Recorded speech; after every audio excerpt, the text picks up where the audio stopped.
Well, hello and welcome back. Thanks for coming back. I'm at the upstairs VIP lounge part of the Marika Lounge Bar on the most famous street in the world, which of course is Bar Street in downtown Cato, Paphos. So if you fancy a chat, perhaps a drink or some information, why not pop in and see us? Now, what we're going to talk about today. No sunglasses on today, as you may have noticed. The reason for that is it's a little bit chopsy-mopsy on the island of love. The rains have come, the wind has come, but don't worry. In a couple of days, normality will return. So, what should we talk about today? Very, very popular subject, especially at the moment. Lots of people are asking me, how did they move to Cyprus? What's it like living in Cyprus? Now, there's many, many ways to move to Cyprus, obviously. You can start a business and invest somewhere around about 250,000 euros. That will qualify you for a visa. You can go down the golden visa application. That's going to cost you around 300,000 euros, where you buy a new build property. And note those words, it has to be a new build property and it has to have a value of 300,000 euros plus VAT. So around about 350,000 euros by the time you put all the fees and all those kind of things in. And you're guaranteed then a permanent residency visa within around about 60 to 90 days. And that will entitle yourself and your partner in your crimes and your offspring up to the age of 18 to reside in Cyprus. But word of warning, you're not allowed to work in Cyprus, so your income will have to come from outside of Cyprus, and you do have to have an income of around about 50,000 euros. So check the facts and make sure that you're going down the right route. There is another route, and the most popular route for people to come to Cyprus is they go and get what's called a Type F visa. What does that mean? Well, you can be a retiree or not a retiree, but as long as you can prove an outside income of around about 30,000 euros, so about 25,000-ish pounds, shall we say, and that money can be deposited in a bank in Cyprus, whether in one lump sum or on a monthly basis. You've got to be able to prove where that money comes from, perhaps a pension, perhaps from selling a property, or perhaps you work online, or perhaps you go off and work on an oil rig, that kind of thing, isn't it? So that's probably the most popular way for people to come and reside in Cyprus. And once you qualify, again, you can bring your partner in your crimes and of course your offspring, daughters and sons, up to the age of 18, or that's what I'm told when they first arrive, isn't it? And they, again, will not be allowed to work. They'll be on what's called a pink slip. And this is the information that's given to me by my friend who is a lawyer, and he dibbles and dabbles in all sorts of parts of law, but one of his specialities is immigration. So there you go. He's probably right, isn't he? Yeah, probably. Obviously, there are a few devious ways that you can do it. We're not really going to touch on that, but basically, you'll need to prove an income of around about 3,000 euros per month. Now, without beating around the bush, you could transfer 3,000 euros to your bank account in Cyprus, fill in some paperwork, and obviously take that money out, send it back to a friend, that friend deposits it, and then you take it back over and over again. Now, I'm not saying that you should do it that way, because obviously you need an income. And like I've said, you're not allowed to work in Cyprus. But that doesn't mean that you can't work in Cyprus, does it? But anyway, that's enough on that subject. Let me have a quick slurp on what I think is one of the greatest drinks in the world. And this is the local cider. And it's called Melitza, which translates into English as honey. And I tell you what, it's as sweet as honey.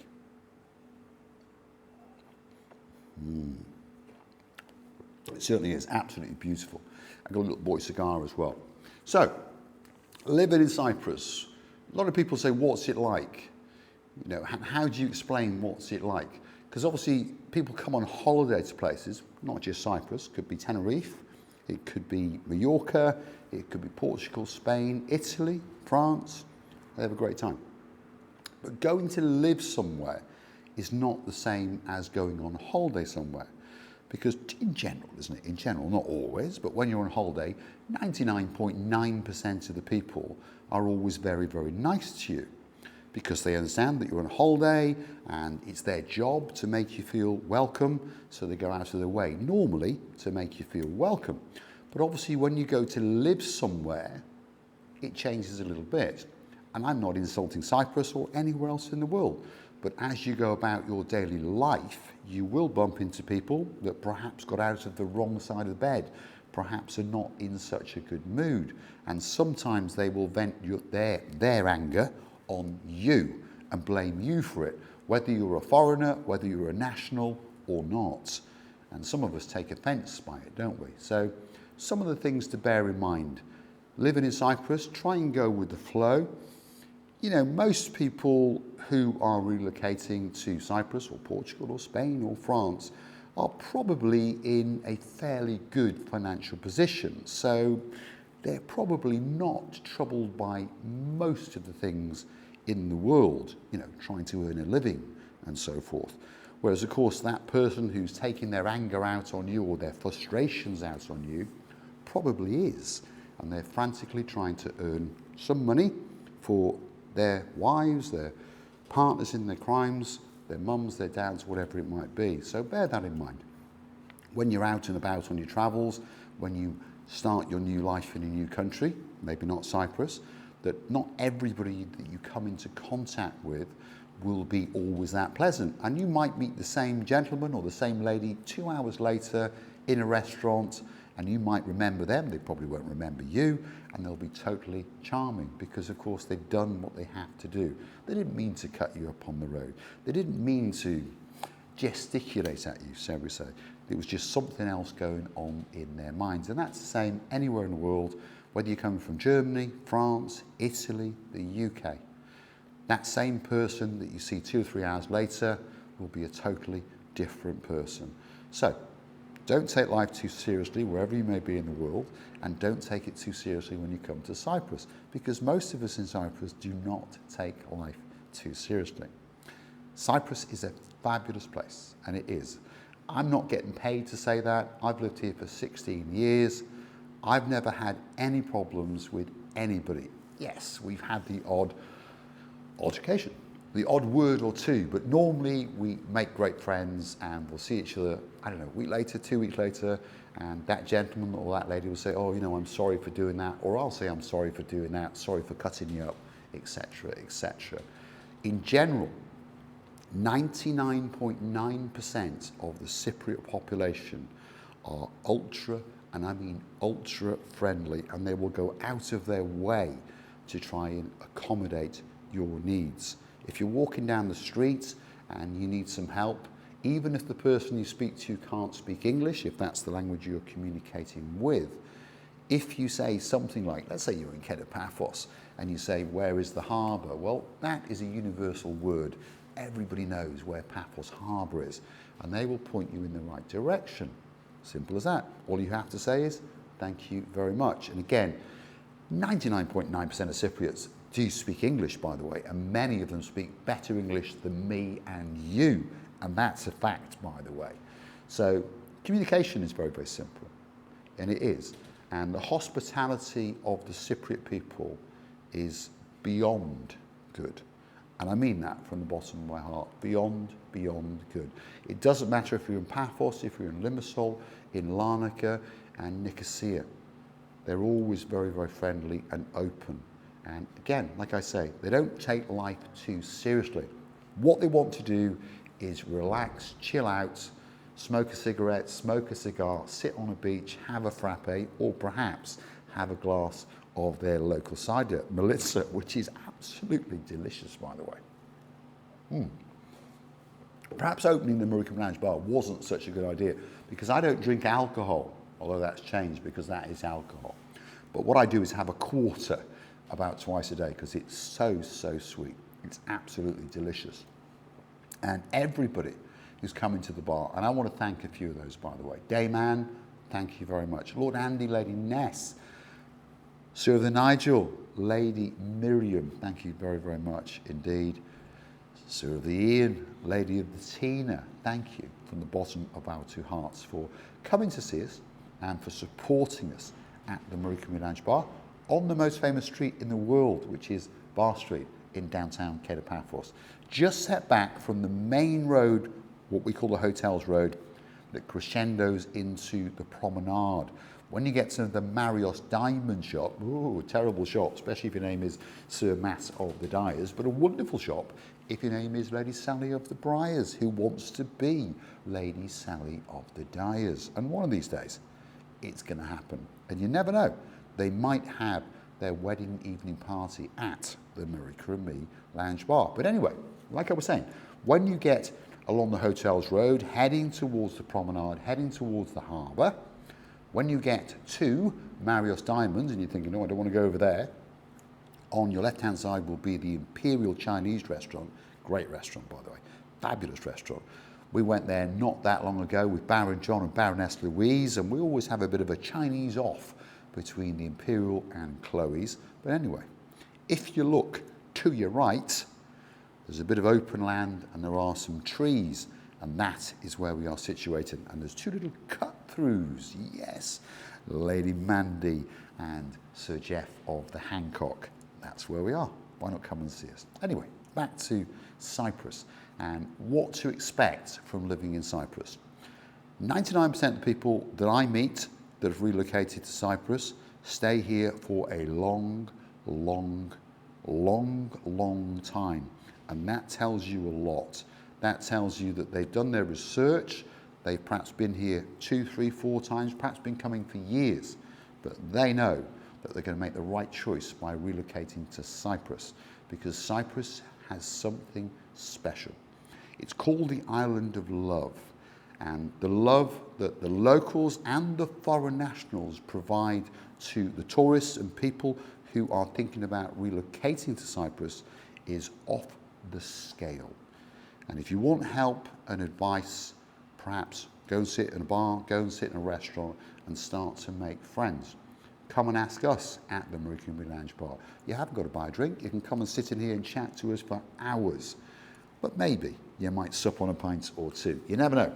It's like Lord Paul. He came in 2 or 3 times. He's going to relocate to Cyprus. And he's been out looking at properties. And he's umming and ahhing what is the best route for him. And of course, that's important, isn't it? You've got to work out what the best route for you is. What I say, what other people say, what property sellers say, remember, they may have a gain. We don't have a gain, by the way. All right, you might come in and buy a drink or two, but we're not going to make a fortune at you. We're not in property sales or anything like that. So if you want to come in and ask us our opinion, we will give you our opinion. Perhaps you might want a 1-bedroom apartment. Perhaps you might want a mansion. But perhaps you might change your mind and rent for a little while and decide, because living in your home country, let's say that's the UK, let's say that's France, Italy, Germany, when you come to live in another country, things change. So think about it very long and hard. What do you want? Do you really want to live in a big house, even though you live in a big house in your home country? Perhaps an apartment, perhaps a 2-bedroom or a 3-bedroom apartment might be the solution for when friends and family come out. Because remember, you are going to spend a lot of time not at home. You're going to spend a lot of time exploring in the mountains, in the Paphos harbour perhaps, in the old town. A lot of time you are going to spend outdoors, because that's what Cyprus is about. More than 300 days a year of sunshine. Even today, it's a little bit chopsy-mopsy. We've had the odd shower, but it doesn't last very long. So people still go out. They'll be walking on the promenade. They're walking up and down Bar Street. They're up in the old town. They're out and about. And that's what it's about, isn't it? Talking to Lord Paul, he was telling us his dream from a very young age was to retire to somewhere warm. And that's the dream of many people, many British people in particular. They work hard and long hours in a damp and dreary in the UK to amass that pot, so that when the time comes, if you're lucky, 55, if you're very lucky, maybe a little bit later, who knows? But a lot of people retire to Cyprus, Portugal, Spain, Italy, south of France, somewhere between the age of 55 and 65, and then spend their twilight years in paradise. And Cyprus is one of those places. So I'm going to say a huge thank you for watching. Please drop in the comments what would you like me to talk about, and I'll do my very, very best to gather that information and give that information to you.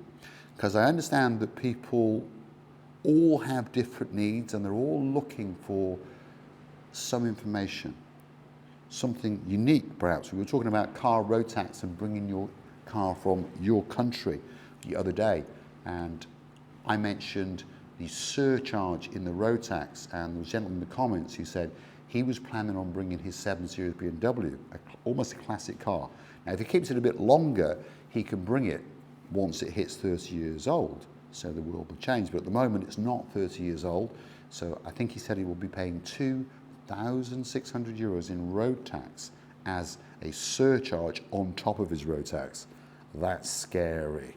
So if you want information on a particular subject, you drop it in the comments, and that little video probably will be coming very, very soon indeed. Can I ask you a favor? If you do like what you see, hit the like, smash that subscribe button, and please don't forget to keep on coming back to the little channel known as Marika and me. And of course, if you'd like to keep the channel afloat, perhaps keep us in Little Boy Cigars as a thank you, as a gesture of goodwill, why not go and hunt us down on the Buy Me Coffee platform, because that's how you could gift us that virtual coffee, or 2, or 3, or as many as you would like.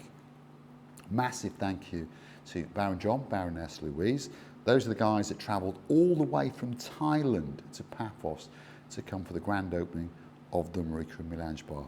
And we do thank you, and I truly mean that from the bottom of our 2 hearts. Big shout out to their princess. She's known as the baby Barnhawk.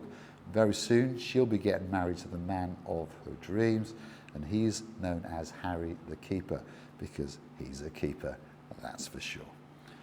Hopefully you've enjoyed my company. I've truly enjoyed your company, and I've truly enjoyed the people that have come into the lounge bar, sat and chatted for a few minutes, 20 minutes, or even for a couple of days. So if you want some help, advice, or you just want to chat, or perhaps you just want a quick slurp on a bit of Melitza, why not come and see us at the Marika Lounge Bar on Bar Street, the most famous street in the world, in downtown Paphos, just set back from the promenade and the harbour area. Always a warm welcome, and there's no doubt about it, you will meet like-minded people like yourselves with the same questions, who keep coming back to a little place called Paphos on the island of love. And I promise you, if you make that move, you will not regret it. Thanks for watching. I'm going to light this up and say those magic words. Bear with me.